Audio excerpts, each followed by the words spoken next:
কথায় আছে, যত বড় মুখ নয় তত বড় কথা। আর কথার মাধ্যমেই নিজের জন্য বিপদ ডেকে আনবেই, বাংলাদেশকে বিপদে ফেলবে। আমাদের এনসিপির বেশ কয়েকজন নেতা আছে, তারা বিভিন্ন সময় বিভিন্ন রকম মন্তব্য করেন। ভারতকে নিয়ে সাম্প্রতিক সময়ে আপনারা একটা বক্তব্য দিয়েছেন ওসমান হাদির ঘটনার পর হাসনাত আবদুল্লাহ। তবে হাসনাত আবদুল্লাহর এই ধরনের কথা আসলে কিন্তু এটা শোভনীয় না বাংলাদেশের জন্য। কেননা হাসনাত আবদুল্লাহর বক্তব্যের প্রতিক্রিয়ায় ভারত যে বক্তব্য দিয়েছে, এই বক্তব্যকে আপনি জোশে বা জিয়াফতখোর জাতি হিসাবে আমরা যতটা হালকা নিচ্ছি, বাস্তবতা হচ্ছে ততটাই ভিন্ন। কেননা হাসনাত আবদুল্লাহ যেই কথাটা বলছে, এটা ভারতের সার্বভৌমত্বের প্রতি হুমকি স্বরূপ। তদ্রুপ বাংলাদেশকে নিয়ে যদি ভারতের কোনো ব্যক্তি কথা বলে, এটাও বাংলাদেশের জন্য হুমকি স্বরূপ। বাংলাদেশকে নিয়ে যখন কোনো কথা বলা হবে, আমরা সেটার যেমন রিয়াকশন দেই, ভারতের স্বাধীনতা সার্বভৌমত্ব নিয়ে যখন কথা বলবে সেই দেশ, সেই দেশের রাজনৈতিক সরকার, সেই দেশের মিলিটারি ফোর্স, তারা কিন্তু জবাব দিবে। এখন কেন কথাগুলো বলছি? বাংলাদেশের ভিতরে যে কোনো সময় পরমাণু হামলা চালাতে পারে ভারত, এমন মন্তব্য কেন আসলো? এই মন্তব্যটা এই কারণে আসলো যে হাসনাত আবদুল্লাহর একটা বক্তব্য ছিল যে সেভেন সিস্টার্সকে, মানে ভারতের যেই 7টি অঙ্গরাজ্য, যেটা নিয়ে সারা পৃথিবীতে অনেক সময় অনেক আলোচনা হয়, যদি ভারত সরকার বাংলাদেশের পরিস্থিতি অস্থিতিশীল করার চেষ্টা করে, তবে ঢাকা এর প্রতিশোধ নিবে। কি প্রতিশোধ দিবে? যে সেভেন সিস্টার্সকেই আপনার বিচ্ছিন্ন করে ফেলবে বা সেভেন সিস্টার্সকে দেখা নিবে। বাংলাদেশের এর যোগ্যতা, ক্ষমতা, প্রকৃতপক্ষে সচেতন নাগরিক হিসেবে আমরা জানি কিছুই নাই ভাই। বাস্তবতা হচ্ছে এটা কিছুই নেই। তো এখন আমাদের জায়গা থেকে আমাদের যেই হাদির মৃত্যুতে ভারতের বিরুদ্ধে যে অবস্থান তৈরি হয়েছে বাংলাদেশের জনগণের, অথবা ভারতের করছে, এটা একটা ন্যারেটিভ ছিল। তো সেই ন্যারেটিভ থেকে ক্ষোভ ছিল, গোসা ছিল জাতির মধ্যে। কিন্তু এই ক্ষোভ গোসাতে আরেক দেশের স্বাধীনতার সার্বভৌমত্ব নিয়ে এই ধরনের মন্তব্য করার পরে বাংলাদেশকে নিয়ে ভারতের মন্তব্যটা দেখেন কি আসছে। বাংলাদেশের একটি রাজনৈতিক দলের নেতার বিতর্কিত মন্তব্যে চরম ক্ষোভ প্রকাশ করেছেন ভারতের উত্তর পূর্বাঞ্চলীয় রাজ্য আসামের মুখ্যমন্ত্রী হিমন্ত বিশ্ব শর্মা। তার বক্তব্য, বাংলাদেশের কিছু মানুষ বারবার ভারতের উত্তর পূর্বাঞ্চলকে তাদের দেশের সঙ্গে যুক্ত করার কথা বলেছে, তা দায়িত্ব জ্ঞানহীন এবং বিপজ্জনক।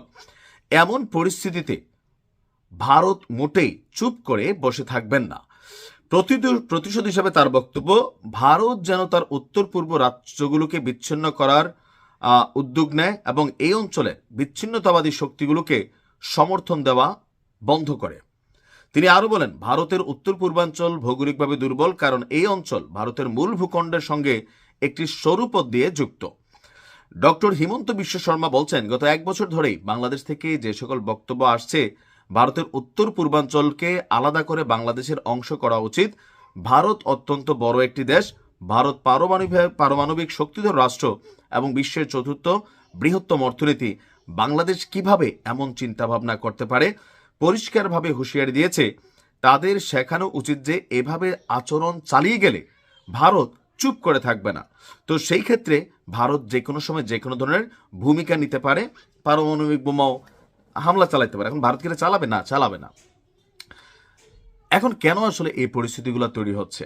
আমরা মুখে মুখে সারাদিন ভারত বিরোধিতা করলেও বাংলাদেশের যে সরকার বর্তমানে ক্ষমতায় আছেন, আওয়ামী লীগ সরকারের তুলনায় কোনো অংশে, বিশ্বাস করেন কোনো অংশে, ভারতের সাথে রাষ্ট্র টু রাষ্ট্র, জি টু জি, ব্যবসা বাণিজ্য, বিদ্যুৎ, হাসপাতাল, চিকিৎসা, ভারতের সাথে পণ্য ক্রয়, মানে লেনদেন, কোনো কিছু আগের থেকে 10%ও কমে নাই, বরঞ্চ ক্ষেত্র বিশেষে আরও বাড়ছে।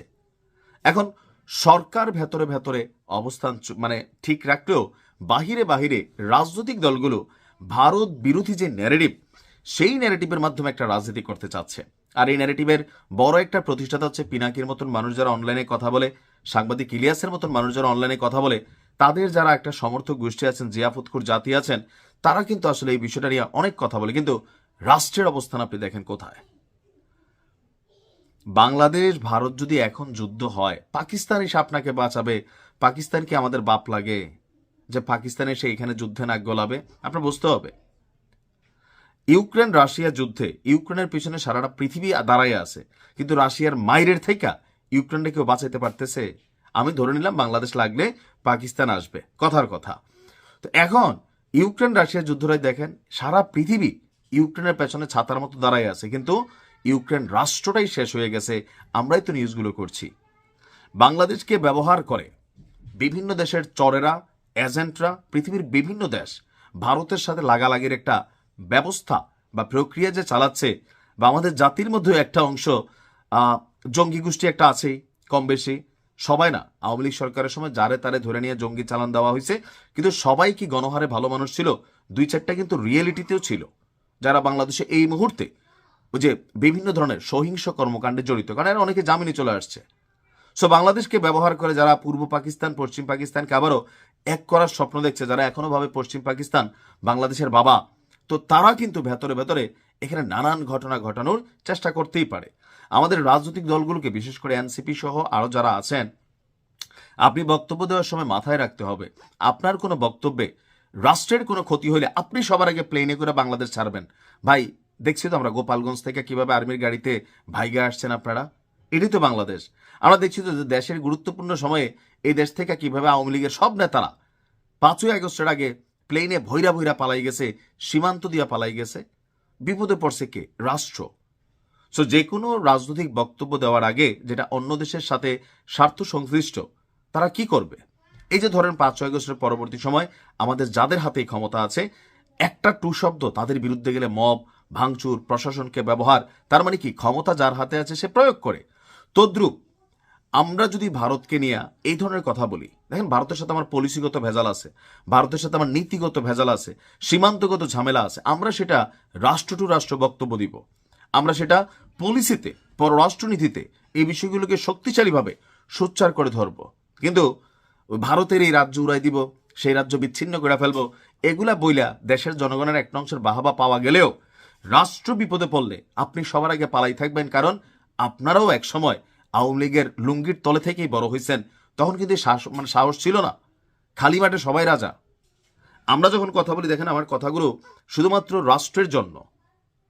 বাংলাদেশের যে সামরিক শক্তি যতটুকু আছে, মিয়ানমারের সাথে আমরা 5 দিন যুদ্ধে টিকব না।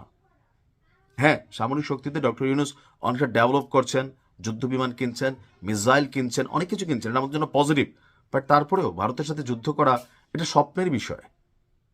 ভারতকে জবাব দিতে হলে ভারতের সমরনীতি, ভারতের যেই সামষ্টিক যে শক্তি আছে, সামরিক শক্তি, সেই শক্তির কাছাকাছি আমাদেরকে পৌঁছাইতে হবে। মুখে মুখে আইসা আমরা যাই বললাম, কাজের বেলায় ঠনঠনা ঠনঠন। সর্বশেষ আরেকটা উদাহরণ দিয়ে শেষ করে যাচ্ছি। ইসরায়েলকে নিয়ে সারা পৃথিবী আমরা গালাগালি করি মুসলিমরা, কিন্তু ইসরায়েলের কাছে সারা পৃথিবী ধরা কেন? তারা প্রযুক্তিতে, মেশিনারিজে ওই লেভেলে গেছে। ফিলিস্তিনের পক্ষে আমরা থাকা না থাকা কোনো লাভ হচ্ছে? আমাদের দরকার হচ্ছে প্রযুক্তি, সমরাষ্ট্র, এগুলোকে ডেভেলপ করা। দেন অন্য রাষ্ট্র চিন্তা করবে এই রাষ্ট্রটারে হাত দিলে কি পরিণত হবে, লাইক উত্তর কোরিয়া। আমরা শত্রুর চোখে চোখ রেখে কথা বলতে গেলে আমার ব্যাকআপ দেখতে হবে। রাজনৈতিকভাবে অনেক বক্তব্য দেওয়া যায়, কিন্তু এই বক্তব্য যদি রাষ্ট্রের জন্য বিপদ ডেকে আনে, তাহলে আপনাকে আর দায়ভার নিতে হবে। এটা কেউ পছন্দ করে নাই, জিয়াফুৎকুর জাতি ছাড়া। আশা করি হাসনাত আব্দুল্লাহ আগামীতে যে সকল বক্তব্য দিবেন, ভারতকে নিয়ে কথা বলেন, আমার কোনো অ্যালার্জি নাই ভাই ব্যক্তিগতভাবে, কিন্তু এমন কিছু যেন না হয় যেটা আমাদের রাষ্ট্রের জন্য হুমকির কারণ হয়। একটা ঘটনা ঘটাই দিলে এরপরে ভুংবাং করতে পারবেন, এই আলোচনা হবে, কিচ্ছু হবে না। যাদের উপর দিয়ে যাবে তাদের উপরেই যাবে। ভালো থাকুন, আসসালামু আলাইকুম।